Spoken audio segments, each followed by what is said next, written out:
नमस्कार, मैं आशुतोष स्वागत करता हूँ आपका पूरा इस सेशन में जिसमें हम लोग बात कर रहे थे भारत के टॉप मोस्ट यूनिवर्सिटी में एडमिशन की। और एडमिशन में हमारी चर्चाएं चल रही थी आधुनिक भारत की। तो आधुनिक भारत में हमने पढ़ा था कि किस प्रकार से मुगल सत्ता का पतन हो रहा है और मुगल सत्ता के पतन के कारण क्या-क्या हैं। तो उन कारणों पे चर्चाएं हुई थी और उस पे हम अगर एक बार दृष्टि डालें और एक बार उन चर्चाओं पर विचार करें, तो आपको याद आएगा कि उन चर्चाओं में हमने बताया था कि मुगल कारण के पतन के सबसे प्रमुख कारण कौन-कौन से थे, मुगल साम्राज्य के पतन के। तो प्रमुख कारण थे इनके कि कमज़ोर उत्तराधिकारी थे। उत्तराधिकारी इनकी सही नहीं थी, मतलब औरंगज़ेब के बाद उत्तराधिकारियों में कमज़ोरी आनी शुरू हो गई। अमीरों ने दल बदली शुरू कर दी, मतलब जाट और सवार जो थे, वो उसी प्रकार से दल बदल करने लगे और उनका अपना प्रभुत्व, क्षेत्रीय प्रभुत्व स्थापित होने लगा, यानी राइज़ ऑफ रीजनल पावर शुरू हो गए। इसी समय शांति और सुरक्षा का अभाव था और कुछ मुगल बादशाह तो ऐसे थे जिनको अपने रीजन का पता नहीं था कि उनका जो है सो लोकेशन कहाँ से कहाँ तक का है। अगर वो दिल्ली है तो दिल्ली से अगर अफ़गानिस्तान तक लोकेटेड था या लाहौर तक था, उनको ये भी नहीं पता है। नीचे हैदराबाद तक है या महाराष्ट्र तक है, उनको ये भी नहीं पता है। पूरब में अगर अकबर ने बिहार और आप देख लीजिए कि बांग्लादेश के कुछ क्षेत्रों को अपने अधीन किया था, तो उन मुगल शासकों को कुछ भी नहीं पता था कि उनका लोकेशन कहाँ तक है, वो अपने किलों में ही कैद होकर के रह गए थे।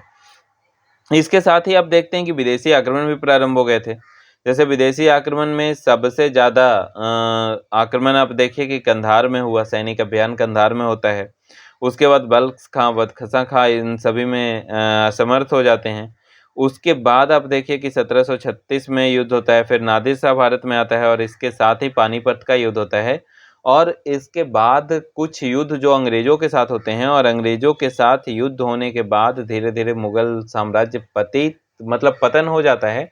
और इसके बाद भारत में ड्वायरकी सिस्टम आती है, मतलब दोहरा शासन। दोहरा शासन कहने का मतलब कि अब अंग्रेज शासन करेंगे, मतलब पूरी की पूरी संपत्ति आपकी है, ठीक है? वो कॉन्ट्रैक्चुअल काम करना शुरू कर दी कि पूरी की पूरी संपत्ति आपकी है, शासन आप देखेंगे, शासन संचालित आप करेंगे। मतलब अगर संपत्ति मान लीजिए कि बहादुर शाह जफर की है और शासन यही कर रहा है, शासन का प्रतीक यही है, लेकिन टैक्स कौन वसूल रहा है? टैक्स अंग्रेज वसूलेगा। और टैक्स जब अंग्रेज वसूलेगा तो उस टैक्स का एक हिस्सा 52 लाख रुपया साल भर में किसको देगा? बहादुर शाह जफर को देगा।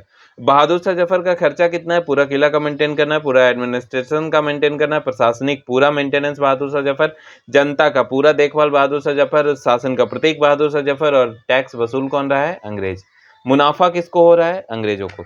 तो इस तरीके का शासन भारत में शुरू हुआ था। तो कुछ वन लाइनर क्वेश्चन आप देख लेंगे। उसके बाद वन लाइनर क्वेश्चन के बाद आप क्या करेंगे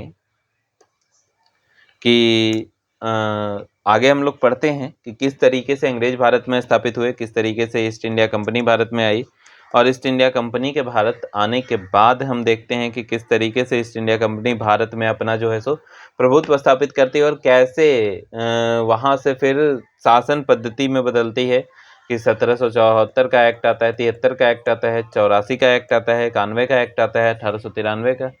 इस तरीके का एक्ट धीरे-धीरे आए। तो हम लोग बात और चर्चाएँ कर लेंगे कि कुछ सवाल है जो आप लिखेंगे और ये आपके लिए इम्पोर्टेंट साबित हो सकता है। लिखिएगा कि मुगलों का सबसे अंतिम शासक कौन थे? बहादुर शाह जफर। दूसरा देखिए कि सैयद बंधुओं की सहायता से फ़र्रुखशियर बादशाह बना, लेकिन सैयद बंधुओं का काल कब से कब तक था? तो 1713 से 1720 तक। और सैयद बंधु कौन थे? तो सैयद बंधु ये 2 भाई थे। आपको इनका कहानी मैंने बताया था कि सैयद बंधु 2 भाई थे और ये किंग मेकर थे। मतलब मुगल शासन में कौन राजा रहेगा, कौन गद्दी से उतरेगा, कौन प्रधानमंत्री बनेगा, कौन क्या बनेगा, बीच में इनका जो रोल आता है 1713 से लेकर के 1720 तक, यानी कि 1707 में मृत्यु होती है उनकी औरंगज़ेब की, और उसके बाद जो सैयद बंधुओं का रोल आता है उनके रोल की वजह से मुगल शासन में थोड़ा थोड़ा नहीं, बहुत ही परिवर्तन आप कहिए कि आ जाता है। और उनका ही रोल था कि बंगाल में मुर्शिद कुली खां बनेगा, अलीवर्दी खां बनेगा और कैसे-कैसे शासन होगा। तो उनके रोल के वजह से आप देखिए कि मुगल शासन या मुगल सत्ता थोड़ा-सा प्रभावित होता है। तो सैयद बंधुओं का काल आप देख लीजिएगा कि 1713 से 1720 तक। इसके बाद अगला सवाल लिखेगा पानीपत का तृतीय युद्ध कब हुआ? 1761 में। किनके बीच हुआ? तो मराठा और अहमद शाह अब्दाली के बीच। इसके बाद देखिए कि ब्लैक होल ट्रेजेडी यानी काल कोठरी त्रासदी किसके शासनकाल में होता है? तो ये आलमगीर द्वितीय के शासनकाल में होता है। ठीक है। और एक सबसे बड़ा सवाल, तख्त ताऊस। तख्त ताऊस क्या था? तो तख्त ताऊस वो राजगद्दी का नाम था जिस पर अकबर बैठ करके शासन किया करता था। तो तख्त ताऊस पर बैठने वाला सबसे अंतिम मुगल शासक कौन था? तो यह था मोहम्मद शाह। क्यों? क्योंकि मोहम्मद शाह के काल में ही नादिर शाह आया था। नादिर शाह एक बाहरी आक्रांता था और वो आकर के पूरे मुगल का विध्वंस करता है और वो तख्त ताऊस को अपने साथ ले जाता है। उस समय मोहम्मद शाह रंगीला बादशाह के रूप में जाना जाता था और इसको शासन से, राजनीति से, या यूं कह लीजिए कि इनको सत्ता से, या यूं कह लीजिए कि इनको किसी भी तरीके से बाहरी हस्तक्षेपों से इनको कोई मतलब ही नहीं था। ये रंगीला बादशाह थे। ये बस अपना लुफ्त उठाने में जीते थे, अपनी दुनिया में जीते थे, अपनी दुनिया में रहते थे, अपनी दुनिया में मगन रहने वाले इंसान थे। और इस बादशाह के इस बादशाह की इस यथा स्थिति को हम कहेंगे कि इनके शासनकाल में जब नादिर शाह का आक्रमण होता है तो ये पूर्णतः डरपोक रूप का शासक था और वो छुप जाते हैं किले में। नादिर शाह पूरा आक्रमण करके आ जाता है मुगल के, आप समझिए कि मुगल के आंतरिक भाग में प्रवेश करता है। तो आंतरिक भाग में प्रवेश करते समय मुगलों ने एक चीज बहुत अच्छी अपनाई थी, वो था पर्दा प्रथा। मतलब उनकी महिलाएं, जो भारत में राजपूतों के काल में था पर्दा प्रथा, वो मुगलों की महिलाएं भी पर्दा प्रथा के समर्थन में थी।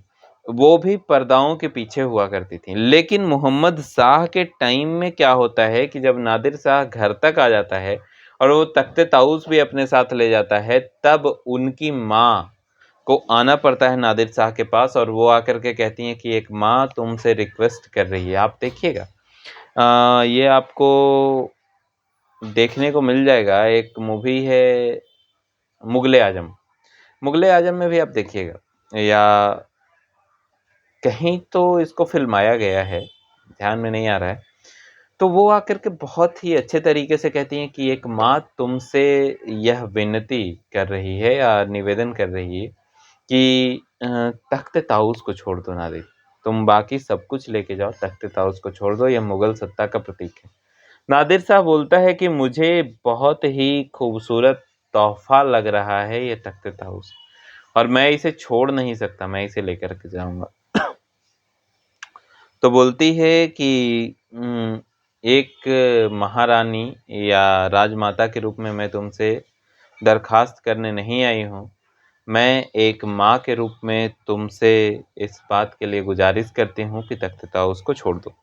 नादिर शाह कहता है कि आज तक मेरा तलवार किसी भी रिश्ते को नहीं पहचानता है और अभी भी मेरे तलवार के उस रूप को सामने लाने पे आप मजबूर ना करें, नहीं तो यह तलवार रुकने का नाम नहीं लेगा, यह रक्त पिपासु है। मतलब तो तख्त ताऊस वो लेकर के जाता है। इसके बाद आगे हम बढ़ते हैं। अगला सवाल है, अहमद शाह अब्दाली का भारत पर प्रथम आक्रमण किसके समय में हुआ था? तो अहमद शाह अब्दाली का भारत में प्रथम आक्रमण जो हुआ था वो अहमद शाह के समय में ही हुआ था। अगला देखते हैं, किस मुगल बादशाह को सुंदर युवतियों के प्रति रुझान के कारण रंगीला बादशाह कहा जाता है? यही था गधा मोहम्मद शाह, जिसकी चर्चाएं अभी हमने की।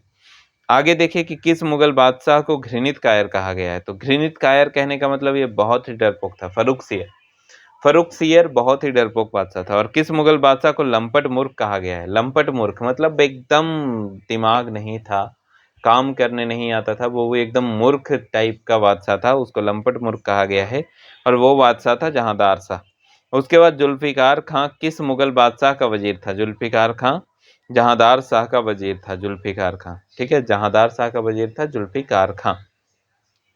तो इस तरीके से हम देखेंगे कि उत्तर मुगल कालीन जो सत्ता है या शासक है, इसका आप देख चुके हैं कि किस तरीके से मुगलों का पतन हुआ, कौन कौन से इंपॉर्टेंट क्वेश्चन थे। और उस क्वेश्चंस पे लंबे डिस्कशन भी हम लोगों ने कर लिया है।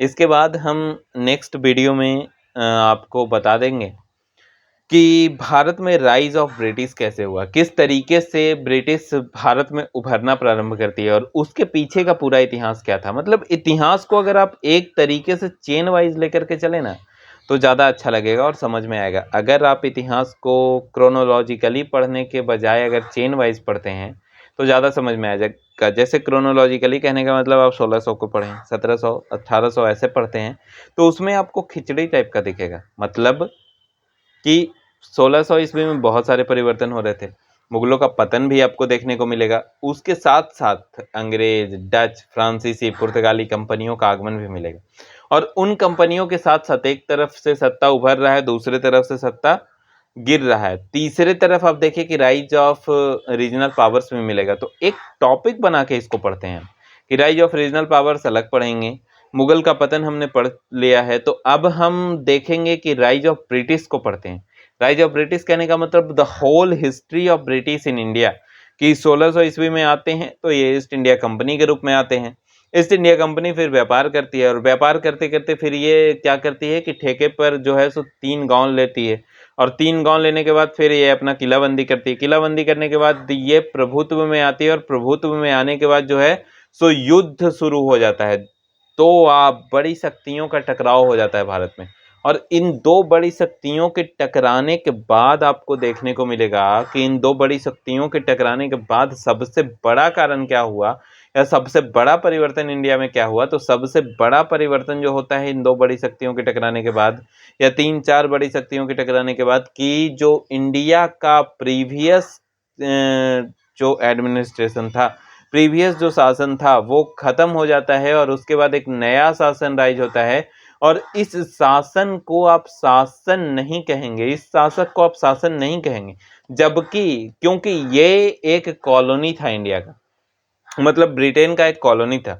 इसको जो है सो आप कहिएगा कॉलोनी पीरियड, मतलब उपनिवेश स्थापित करता है। ये भारत में शासन करने के मोटिव से आए ही नहीं थे, ये भारत में व्यापार करने के मोटिव से आए थे और ये जब व्यापार करने के मोटिव से आए थे तो ये व्यापार कर ही नहीं रहे हैं, मतलब ये शासन कर ही नहीं रहे, ये कॉलोनी स्थापित कर चुके हैं और कॉलोनी स्थापित करके पूरा का पूरा पावर जो है अपने हाथों में केंद्रित कर चुके हैं, जिसके वजह से भारत गुलामी के जंजीरों में जकड़ चुका था। जैसे मुगल जब भारत आए तो मुगल पूर्णतः भारतीय हो गए और यहाँ के रूप में शासन करने लगे। यहाँ की जनता को क्या चाहिए, जजिया कर हटा दो, तीर्थ यात्रा कर हटा दो, दहेज प्रथा मतलब विधवा प्रथा जो इस तरीके का था, सती प्रथा हटा दो। तो इस तरीके की सुधारात्मक कार्रवाई करते हैं ये लोग आकर के, ये लोग जो है सो किला का निर्माण करते हैं आकर के, ये लोग जो है सो 4 बाग पद्धति लाते हैं आकर के, ये लोग जो है सो खूबसूरत मॉन्यूमेंट्स बनाते हैं आपके यहाँ। तो इस तरीके से इनके शासन की पद्धति अलग थी, इनके शासन का तरीका अलग था और ये पूर्णतः आपके ही रंग में रंग गए थे। लेकिन अंग्रेज जो आते हैं वो सिर्फ लूटो, फूट डालो और राज करो की नीति पे काम कर रहे थे। डिवाइड एंड रूल पॉलिसी था इनका, ये सिर्फ लूटो, फूट डालो और राज करो की नीति पे काम कर रहे थे। तो हम लोग इनको देखेंगे कि किस तरीके से ब्रिटिश का राइज होता है इंडिया में, ब्रिटिश के राइज के बाद किस तरीके से कॉलोनियल पीरियड शुरू होता है इंडिया में और किस तरीके से धीरे धीरे देखिए कि ये डुयार्की सिस्टम लाते हैं और डुयार्की सिस्टम के बाद आपको देखने को मिलेगा कि ये शासन पद्धति में शामिल हो जाते हैं और फिर जो है सो अलग अलग एक्ट लाने लगते हैं। तो हम इन पे चर्चाएं करेंगे, इसीलिए बने रहे हमारे साथ लगातार। बहुत बहुत धन्यवाद आपका।